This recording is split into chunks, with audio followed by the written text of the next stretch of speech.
Powered by Mangaldeep, प्रार्थना की महक प्रार्थना के बाद भी। सेंसोडेंट के टूथ का करंट गॉन तो लाइफ का करंट ऑन। इन सनराइज मसाला, स्वाद बिहार का। जी दर्शकों, हमारे पास उड़ीसा का विधानसभा का एग्जिट पोल है। उड़ीसा में विधानसभा की 147 सीटें हैं। 147 सीटों के लिए चुनाव हुआ है और यहां पर दिख रहा है टाई। आपने सही सुना। एग्जिट पोल में जो प्रेडिक्शन है उसमें बीजेपी को भी 62 से 80 सीटें मिलती नजर आ रही हैं और बीजू जनता दल को भी 62 से 80 के बीच सीटें मिलने की संभावना दिख रही है। मतलब जाहिर सी बात है, दोनों को तो 80 मिल नहीं सकती हैं, तो 62 से 80 के बीच का कोई फिगर, यानी फोटो फिनिश हो सकता है। It's a very close election. Lok Sabha में आपने देखा 12-13% की लीड है। जरा लोकसभा की टैली जरा एक बार वोट शेयर और टैली दिखा दीजिए तो दर्शकों को समझ में आ जाएगा कि क्यों हम बता रहे हैं कि यहाँ पे शंख और कमल की जो लड़ाई है विधानसभा और लोकसभा में बिल्कुल अलग होती है। लोकसभा में मुझे ध्यान है कि ये तो विधानसभा का आंकड़ा है, गौरव जी के पास भी आ गया, लेकिन लोकसभा का आंकड़ा जो है जिसमें बीजेपी को 51% वोट मिलते नजर आ रहे हैं और इसलिए लोकसभा में 18 से 20 का प्रोजेक्शन जा रहा है। 21 लोकसभा सीटों में भारतीय जनता पार्टी का ओडिशा में और बीजू जनता दल 0 से 2 सीटों पर सिमटती नजर आ रही है। कांग्रेस भी 0 से 1 पर। और जी 18 से 20। आप जरा वो दिखा दीजिए, तो मैंने बता दिया स्मृति के आधार पर। वोट शेयर दिखाइए भैया, वोट शेयर दिखाइए, तब इस बार के वोट शेयर को लेकर हम ज़्यादा स्पष्ट हो। ये देखिए 13% के गेन के साथ बीजेपी 51% पे जा रही है। इंडिया अलायंस फाइट में ही नहीं है, 2% का लॉस भी है उनके वोट शेयर में, वो 13% पे हैं। और लोकसभा में बीजू जनता दल, जो वैसे भी 2019 में भी लोकसभा में वो पिछड़े थे विधानसभा के मुकाबले, और 10% का लॉस है और वो 33% पे लटक रहे हैं। यानी एक 18% का स्पष्ट गैप दिख रहा है बीजेपी और बीजेडी के बीच। इसलिए सीटों का प्रोजेक्शन एक तरफ 18 से 20 और एक तरफ 0 से 2 है। ये लोकसभा का है। लेकिन विधानसभा आते ही ब्रांड नवीन पटनायक कुछ मजबूती पाता है और इसलिए वहां पे हम अगर विधानसभा में वोटिंग परसेंटेज की बात करें तो बीजेपी और बीजेडी दोनों ही 42% पे नजर आ रहे हैं वोटिंग में विधानसभा के चुनाव में। भैया वो वाला आंकड़ा भी दिखा दो। यहाँ पे भी बीजेपी 10% का गेन हासिल कर रही है विधानसभा में वोटिंग परसेंटेज में और वो 42% पे पहुंच रहे हैं 32 से।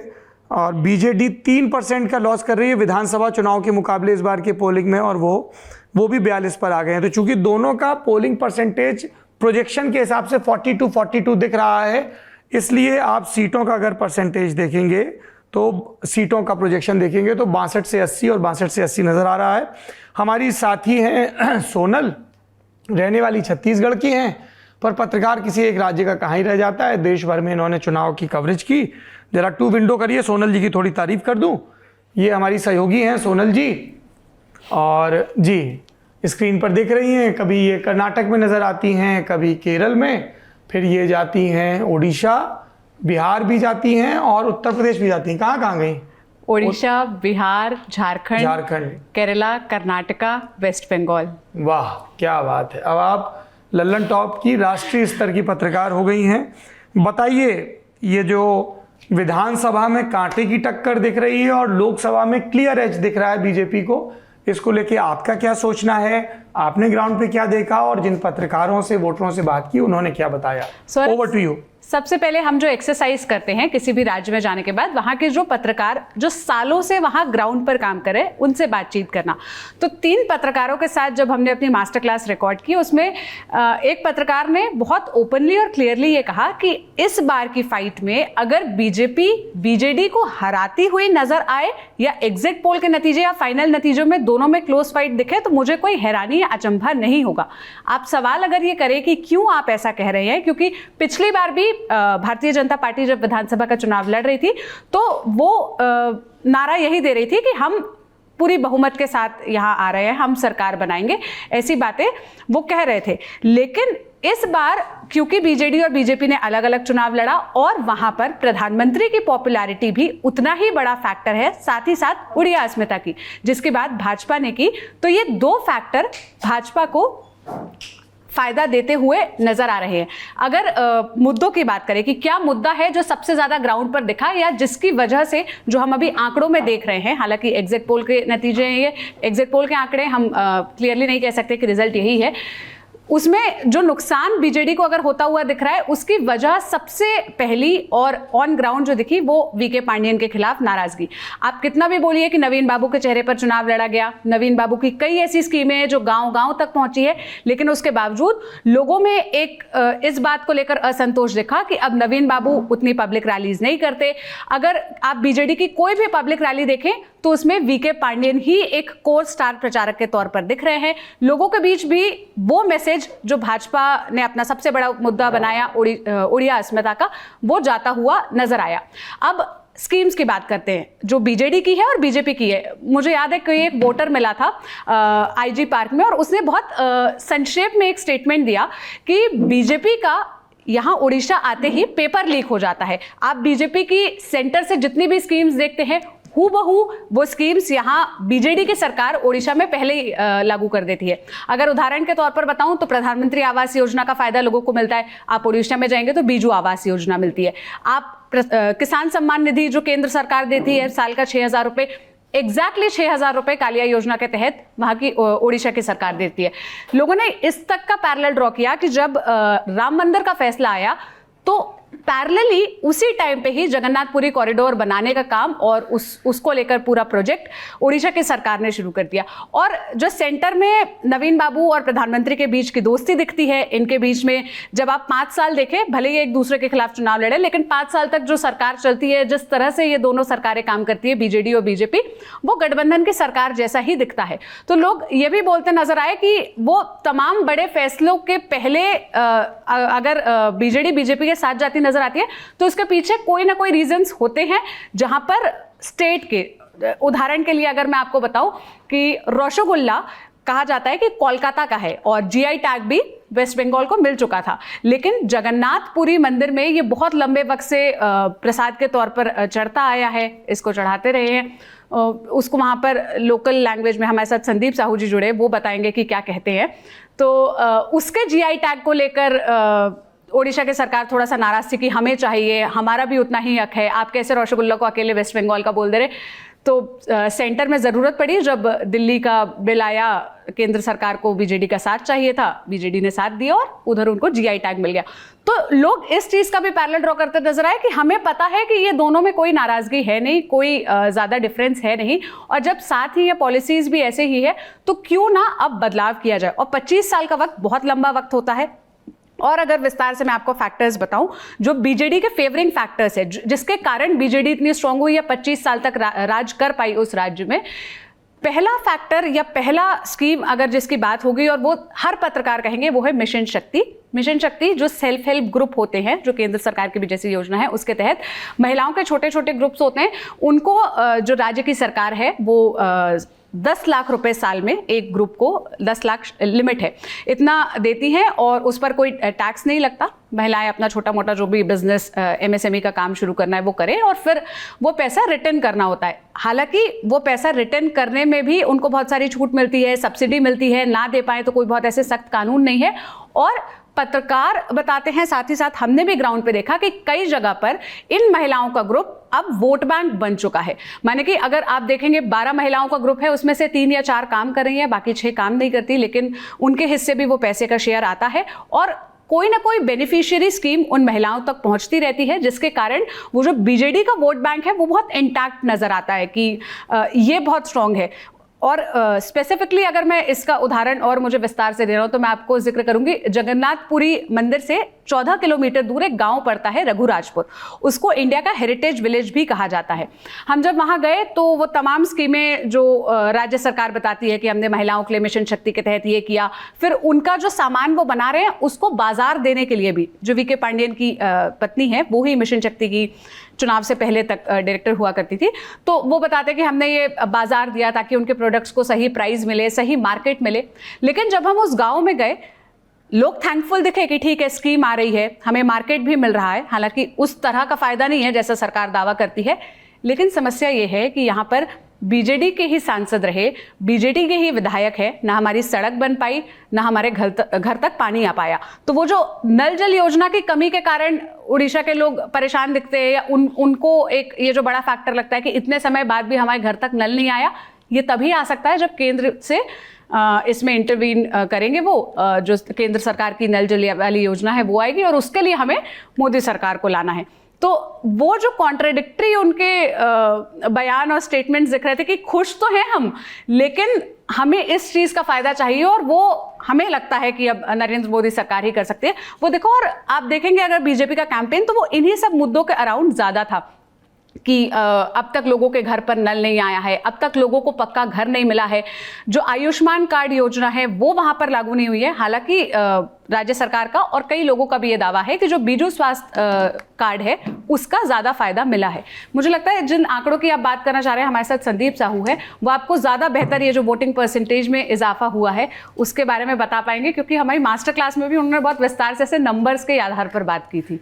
शुक्रिया सोनल जी, मेरी नौकरी खाने के लिए। कुछ काम तो एंकर के लिए बचे रहने दो जी। संदीप साहू जी वरिष्ठ पत्रकार हमारे साथ जुड़ रहे हैं। संदीप जी, आपको मेरी आवाज़ सुनाई दे रही है? बिल्कुल साफ सुनाई दे रही है। नमस्ते सर, कैसे हैं आप? प्रणाम। आप सुन पा रहे हैं? जी मैं सुन पा रहा हूँ। नमस्कार, मेरा प्रणाम पहुंचा आप तक? जी बहुत नमस्कार। हाँ सर, ये जो प्रोजेक्शन है कि लोकसभा चुनाव में बीजेपी को क्लियर एज और उसकी वजह से एक स्वीपिंग नंबर उनके पास आ रहा है, लेकिन विधानसभा में बहुत कांटे की लड़ाई दिख रही है बीजेपी और बीजेडी के बीच। इस पर आपकी टिप्पणी जानना चाहूँगा। और जो ओडिशा की प्रवृत्ति है कि राष्ट्रीय स्तर पर अलग वोटिंग पैटर्न और राज्य के स्तर पर, ये पिछली 2 बार से दिख रहा है, इस पर आपकी रिएक्शन सर? देखिए, पिछली बार ये जरूर कहा जा सकता है कि स्प्लिट वोटिंग हुई थी, जहां लोकसभा के चुनाव में लोगों ने भाजपा के लिए वोट किया था, लेकिन जहां तक असेंबली चुनाव के सवाल है उसमें नवीन सरकार की पूरी तरह से उनको समर्थन मिल लोगों का, और 147 से 1 और विधानसभा चुनाव में वोट का अंतर, जो वोट परसेंटेज का अंतर था बीजेपी और बीजेडी के बीच, वो 10% से भी ज्यादा था। यही वजह है कि सीटों की संख्या जो बहुत कम रही बीजेपी की। लोकसभा चुनाव में उनको 8 सीटें मिली 21 में से, तो उस हिसाब से देखा जाए तो कम से कम 50 सीटें उनको मिलनी चाहिए थी असेंबली सीट में, लेकिन वो नहीं मिली इस वजह से क्योंकि लोगों ने स्प्लिट वोटिंग किया, केंद्र में मोदी सरकार के लिए वोट दिया और यहाँ उड़ीसा में उन्होंने नवीन पटनायक के लिए वोट दिया। लेकिन पिछले 5 सालों में काफी सारी चीजें बदल गए हैं।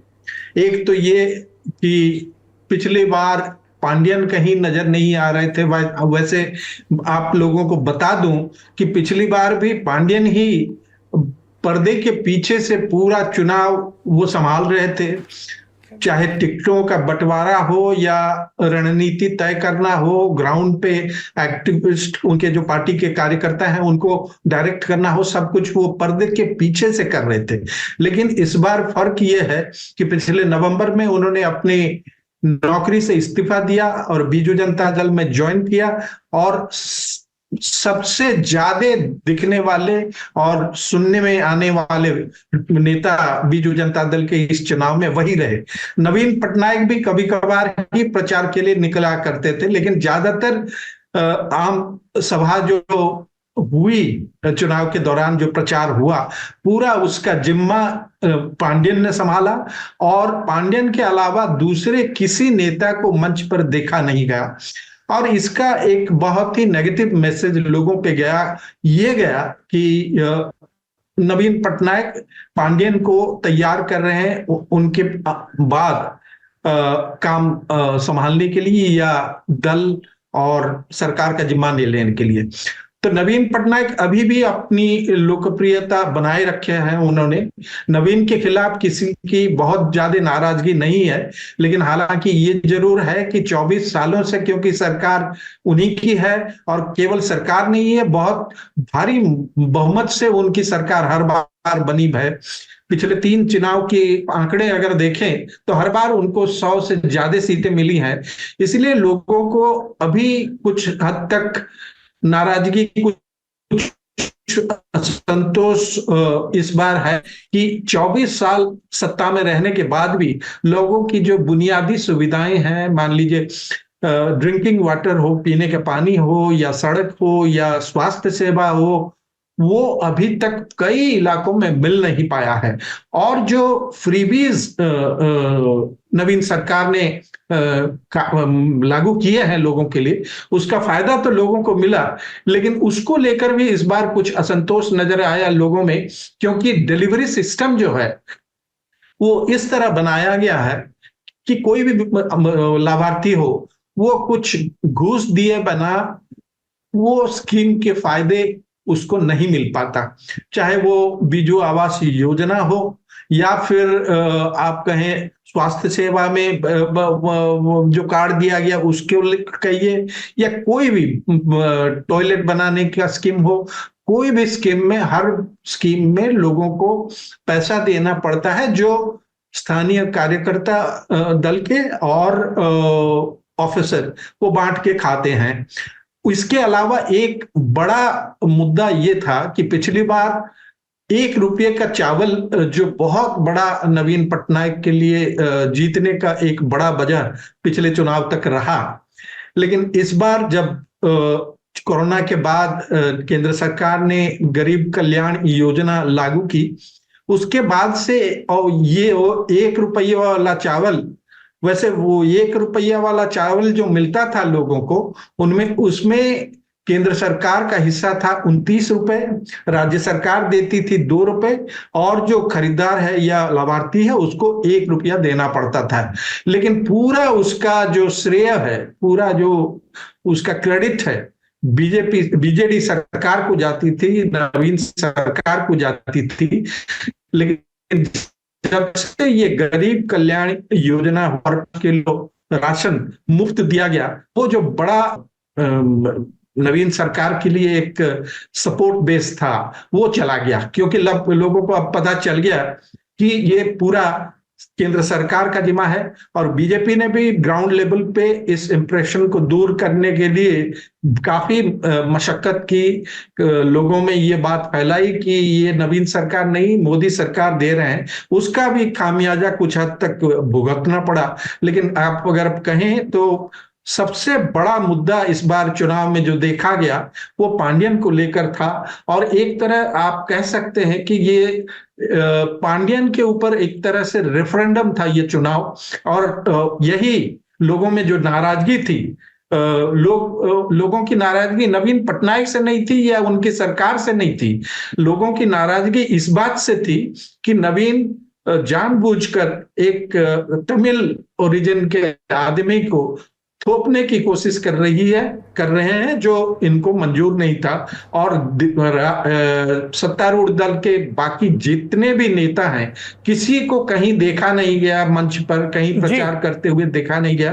2 ही लोग नजर आए हर जगह, नवीन पटनायक और पांडियन। जब भी नवीन निकले तो उनके बगल में पांडियन जरूर हुआ करते थे, और कई मीटिंग्स पांडियन ने अकेले किए जो जी संदीप सर, किसी और नेता को मंच पर देखा नहीं गया। इन सारे चीजों का खामियाजा भुगतना पड़ रहा है बीजेडी सरकार को, और जिसकी वजह से जो इतना बड़ा अंतर था दोनों पार्टियों के वोट शेयर के बीच, वो इतना कम हो गया, लगभग एक ही स्तर पर दोनों पार्टियां आ गई। ठीक है, थैंक यू। आपने इतने विस्तार से उड़ीसा के संभावित परिणाम के बारे में बताया। दर्शक ध्यान रखें, ये एग्जिट पोल है। 4 जून को सुबह 7 बजे से ललन टॉप पे आप लाइव कवरेज देखेंगे देश के सभी 543 लोकसभा सीटों के नतीजों की। 543 तो नहीं है, क्योंकि सूरत में पहले ही निर्विरोध हो गए हैं बीजेपी कैंडिडेट, तो 542 का आएगा।